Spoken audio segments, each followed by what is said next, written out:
વાસ્તુ વિશે છે ને બહુ ડિટેલમાં સમજવું છે, બહુ જ બધા મુદ્દાઓ મને તમે આ જવાબ આપ્યામાંથી સૂજી રાખ, પણ એની પહેલાં થોડુંક બેઝિક એ સમજવું છે કે વાસ્તુ ફોલો કેમ કરવું જોઈએ? દુનિયાની દરેક વ્યક્તિ એવું ઈચ્છે છે કે મારું ભાગ્ય બદલાય. ભાગ્ય બદલાય છે.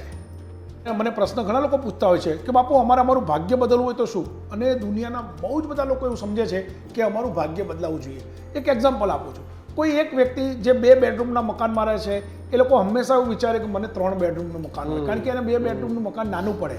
સમજો, એ જ વ્યક્તિ 3 બેડરૂમ વાળો હંમેશા એવું વિચારે છે કે મારી પાસે સરસ મજાનું પેન્ટ હાઉસ હોય તો કેવું સારું. પેન્ટ હાઉસ વાળો એવું વિચારે કે મારી પાસે સરસ મજાનો બંગલો હોય તો કેવું સારું.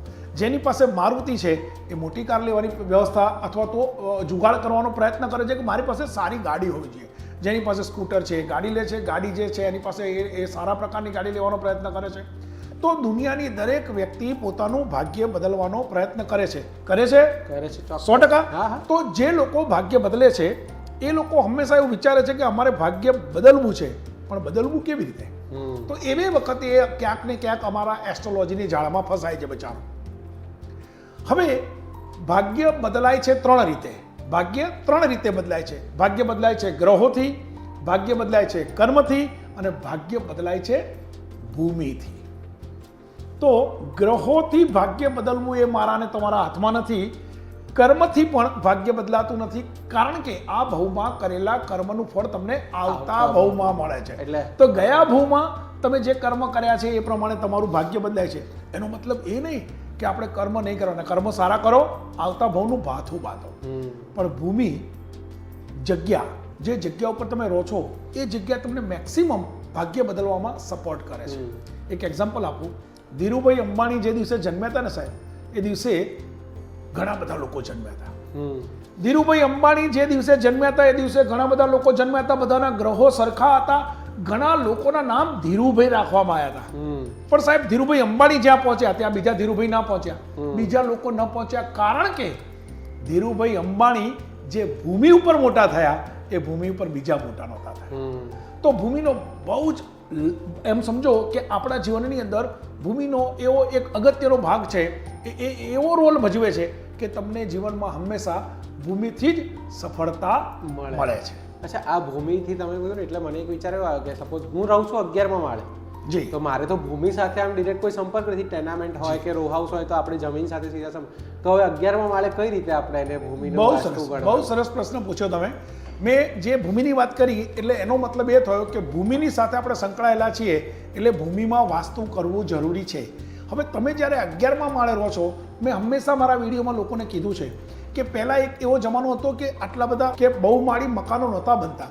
એ વખતે બધા એક સિંગલ સ્ટોરી મકાનો બનતા હતા. તે વખતે જમીનને ધ્યાનમાં લઈને આપણે વાસ્તુ કરતા.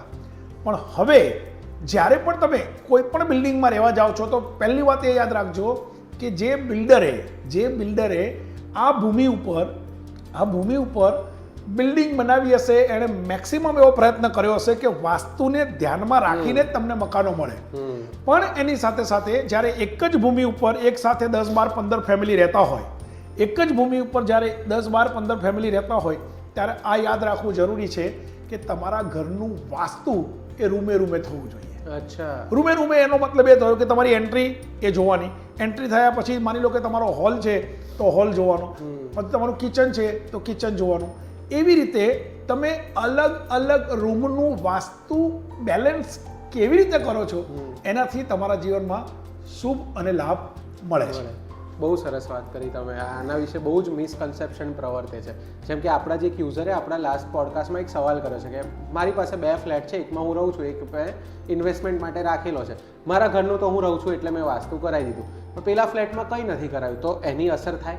જો આમાં એવું છે કે જે જગ્યાએ તમે રહેતા નથી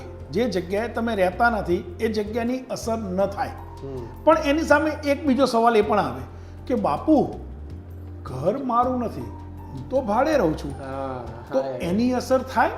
તો મેં બહુ જ બધી વખત મારા વિડીયોમાં કીધેલું છે કે આપણે બંને ભૂદેવ ક્યાંક ભેગા થઈ ગયા અને જમવા ગયા, અને જ્યારે જમવા જઈએ છીએ તે વખતે તમે મને જમાડો છો અને એનું બિલ તમે ચૂકવો છો. ભલે બિલ તમે ચૂકવ્યું હોય પણ જે મેં ખાધું છે એનું લોહી તો મને જ ચડવાનું ને.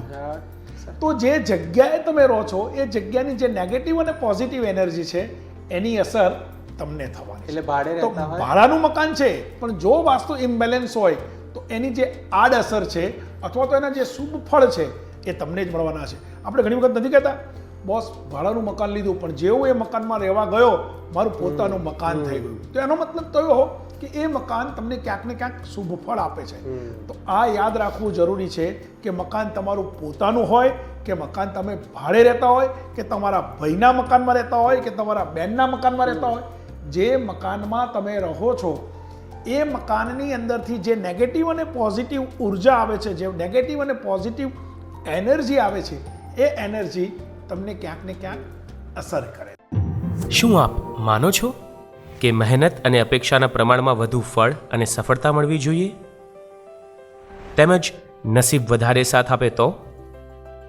દુનિયાની દરેક વ્યક્તિ પોતાનું ભાગ્ય બદલવાની કોશિશ કરે છે અને હું ચોક્કસ માનું છું કે ભાગ્ય પણ બદલાય છે. તો કેવી રીતે? કુલ 3 રીતે ભાગ્ય બદલાય છે: ગ્રહોથી, કર્મો દ્વારા અને ભૂમિ થકી. આપણી કુંડળીમાં ગ્રહોને યોગ્ય જગ્યાએ ગોઠવવા એ આપણા હાથમાં નથી. તેથી ગ્રહોથી આપણે ભાગ્ય બદલી શકતા નથી. આ ભાવમાં કરેલા કર્મનું ફળ આવતા ભાવમાં મળે છે. તેથી કર્મોથી પણ ભાગ્ય બદલી શકાતું નથી. તો ભાગ્ય કઈ રીતે બદલી શકાય? આપણું ભાગ્ય માત્ર ને માત્ર ભૂમિ દ્વારા જ આપણે બદલી શકીએ છીએ.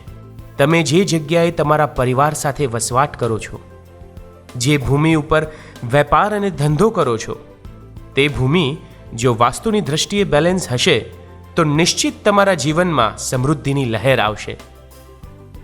ભૂમિનું વાસ્તુ બેલેન્સ કરવા શું કરવું?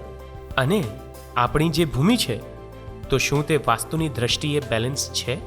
તે કઈ રીતે જાણવું?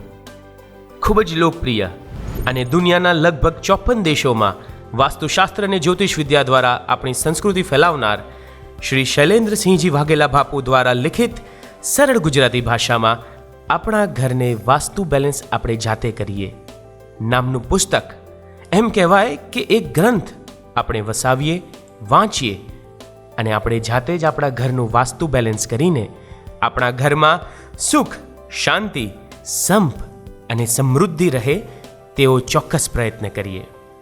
આજે જ આ અમૃતરૂપી ગ્રંથ વસાવો, વાંચો અને જીવનમાં સફળતા મેળવો. વિશ્વભરમાં લોકપ્રિય અને જાણીતા શ્રી શૈલેન્દ્રસિંહજી વાઘેલા બાપુના 30 વર્ષના વાસ્તુ અને જ્યોતિષના અનમોલ જ્ઞાન અને ગાઢ અનુભવની અનુભૂતિ માટે આજે જ સંપર્ક કરો.